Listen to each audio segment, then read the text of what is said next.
Myself, Kishan Kumar Nirwan from Government Polytechnic College, Chittorgarh, lecturer, Mechanical Engineering Department. तो आज हम study करेंगे rigid body and resistant body के बारे में। तो आज हमारा यूनिट 1, आज हमारा unit number 01 simple mechanism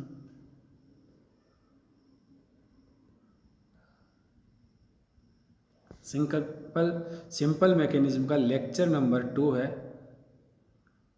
lecture number 2 इसमें हम स्टडी करेंगे आज कि आपके रिजिड बॉडी क्या होती है।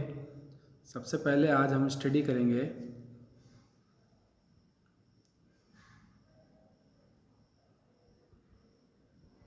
रिजिड बॉडी क्या होती है। उसके बाद हम देखेंगे कि रेसिस्टेंट बॉडी क्या होती है। उसके बारे में आज हम डिस्कस करेंगे। ओके, तो सबसे पहले हम देखते हैं रिजिड बॉडी। तो रिजिड बॉडी क्या होती है? A body is said to be rigid if it does not suffer any distortion under the action of force. कि अगर आपके पास कोई बॉडी है, उसके ऊपर अगर फोर्स लगाया जाए, कि लाइक जैसे आपके पास ये कोई भी एक बॉडी है और अगर उस बॉडी के ऊपर कोई फोर्स अगर अप्लाई किया जाए तो इन फोर्स में इसमें कोई भी डिस्टोर्शन नहीं होना चाहिए, कोई भी इसमें डिस्टोर्शन नहीं होता हो। दैट्स मीन डिस्टोर्शन से हमारे बीच इसमें यहाँ पर मीनिंग है कि इस बॉडी के किसी भी दो पॉइंट के बीच में जो डिस्टेंस है, दो पॉइंट के बीच में जो डिस्टेंस है वो ऑलवेज क्या होनी चाहिए? कांस्टेंट होनी चाहिए। कि किसी भी बॉडी के ऊपर अगर हम फोर्स को अप्लाई करते हैं तो उस बॉडी पर दो पॉइंट के बीच में जो दूरी है वो सदैव नियत बनी रहती है, कांस्टेंट बनी रहती है। तो हम उसको कहते हैं एक रिजिड बॉडी। ओके, तो the distance between any two point on it remain constant. तो उस बॉडी के ऊपर जब फोर्स अप्लाई करने पर भी या किसी भी मटेरियल पर, किसी भी बॉडी पर या मशीनिंग पार्ट्स के ऊपर जब हम कोई फोर्स अप्लाई करते हैं तो उनके दो पॉइंट के बीच में जब अगर डिस्टेंस अगर कांस्टेंट बनी हुई रहती है तो हम कह सकते हैं कि वो बॉडी जो है आपके रिजिड बॉडी होगी। ओके, उसके बाद में देखते हैं रेसिस्टेंट बॉडी। कि रिजिड बॉडी के बाद में हम देखते हैं रेसिस्टेंट बॉडी। रेसिस्टेंट बॉडी की आवश्यकता क्यों आई है यहाँ पे? कि हम जानते हैं कि इस नेचर में या इस दुनिया में या इस वर्ल्ड में ऐसा कोई मटेरियल नहीं है जो परफेक्ट आपके एक रिजिड बॉडी की तरह कार्य करता हो। उसके बाद हम देखते हैं रेसिस्टेंट बॉडी। कि रेसिस्टेंट बॉडी क्या होती है?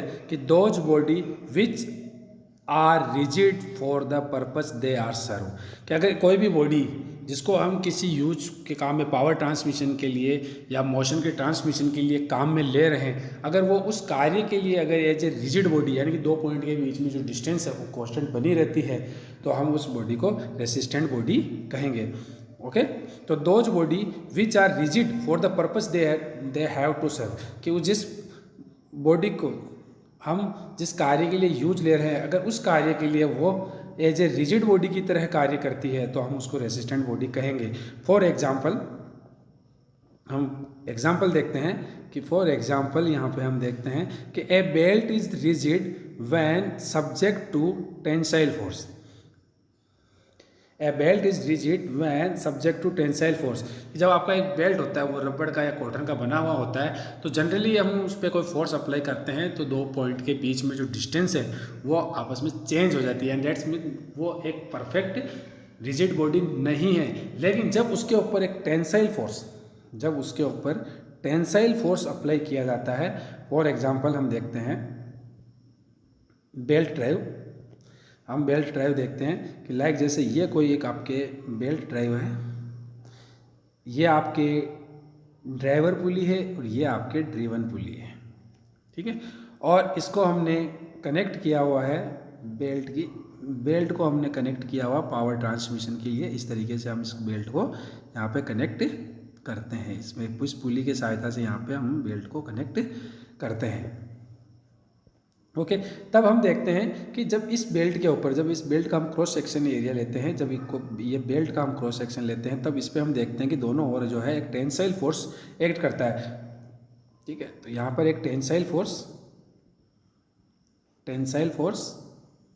एक्ट करता है, ठीक है। तो जब बेल्ट ड्राइव की हम बात करते हैं तो बेल्ट ड्राइव जो है, बेल्ट ड्राइव में पावर ट्रांसमिशन के दौरान दोनों के अंदर इसमें एक खिंचाव होता है जो टेंसाइल फोर्स के कारण होता है, और वह टेंसाइल फोर्स जब बेल्ट में आपस में टाइट उसको टाइट बांधा जाता है, टाइट कसा जाता है दोनों पुलिस के ऊपर, तो जब ये पावर का ट्रांसमिशन कर रहा होता है दैट टाइम, उस पावर के ट्रांसमिशन के दौरान इसमें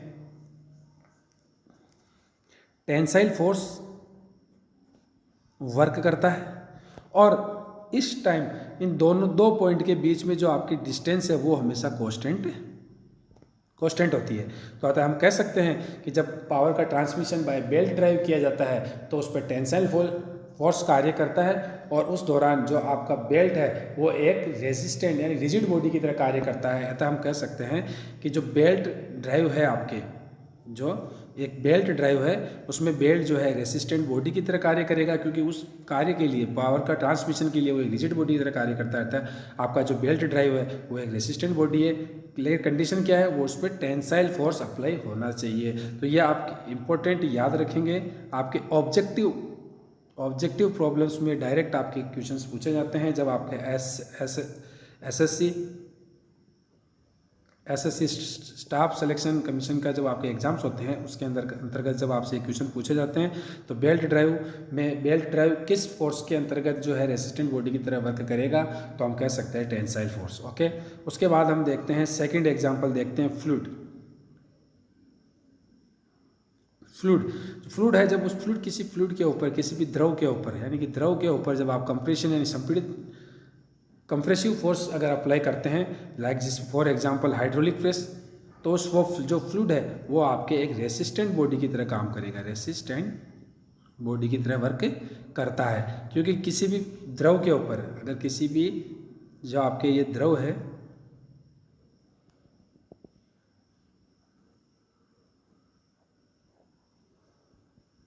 अगर द्रव के ऊपर अगर हम कंप्रेसिबल फोर्स अगर अप्लाई करते हैं, कंप्रेसिबल फोर्स अप्लाई करते हैं, तो हम देखते हैं कि इसमें जो अणु है वो पास आ जाते हैं, और जब बहुत ही ज़्यादा कंप्रेसिंग फोर्स उस पर अप्लाई कर दिया जाता है एक बार, बहुत ही कंप्रेस्ड फ्लूइड जो है, अगर जैसे हाइड्रोलिक प्रेस है जो आपको एफएम के अंदर आप पढ़ोगे, तो जब हाइड्रोलिक प्रेस में कंप्रेस्ड फ्लूइड जब हम उसके अंदर फिल किया जाता है, तब जब हम उसके ऊपर और एक्स्ट्रा कंप्रेसिबल फोर्स लगाते हैं, तो उसमें जो अणु है उनके बीच में जो या दो पार्टिकल है आपके फ्लूइड के, दोनों ही पार्टिकल के बीच में जो डिस्टेंस है ऑलवेज कांस्टेंट रहती है। इसीलिए हम कह सकते हैं कि ये भी आपके कंप्रेसिबल फोर्स में जो फ्लूइड है वो एक रिजिड बॉडी की तरह वर्क करता है। अतः हम कह सकते हैं फ्लूइड जो है एक रेसिस्टेंट बॉडी है फॉर कंप्रेसिबल फोर्स। तो ये दो चीज़ आपको इम्पोर्टेंटली याद रखनी है। पहली कि जो बेल्ट ड्राइव आपके रेसिस्टेंट बॉडी होगी किसमें, टेंसाइल फोर्स की कंडीशन में, और आपका जो फ्लूइड है वो भी एक रेसिस्टेंट बॉडी होगी, कौन सी कंडीशन में, कंप्रेसिबल फोर्स की कंडीशन में। इसके लिए आपको याद रखना है बेल्ट ड्राइव, और इसके लिए आपको याद रखना है हाइड्रोलिक प्रेस। ये इसके एग्जाम्पल है।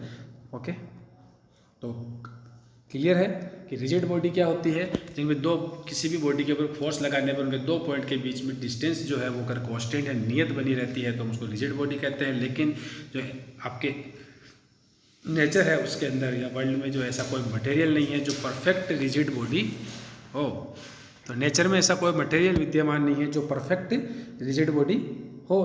तो हम देखते हैं सेकंड में हम देखते हैं रेसिस्टेंट बॉडी। रेसिस्टेंट बॉडी वो होती है जो किसी भी बॉडी को अगर हम किया, किसी भी मटेरियल को जिस काम के लिए यूज कर रहे हैं, अगर उस काम के लिए वो as a rigid body act करता है, वर्क करता है, तो हम उसको रेसिस्टेंट बॉडी कहते हैं। और उसमें हमने देखा था बेल्ट ड्राइव जो है रेसिस्टेंट बॉडी वर्क करेगा एज ए टेंसाइल फोर्स, और फ्लूइड जो है वो भी as a resistant body work करेगा एज ए कंप्रेसिबल फोर्स में। ओके, उसके बाद हम देखते हैं लिंक, कि एक लिंक क्या होता है उसके बारे में हम स्टडी करते हैं। तो a link is defined as a member of mechanism connecting other members and having motion relative to them. तो किसी भी की लिंक है, अगर कोई भी आपके पास इस तरीके से लिंक है, तो इस लिंक को हम दूसरा नाम और देते हैं काइनेमेटिक काइनेमेटिक लिंक भी बोलते हैं इसको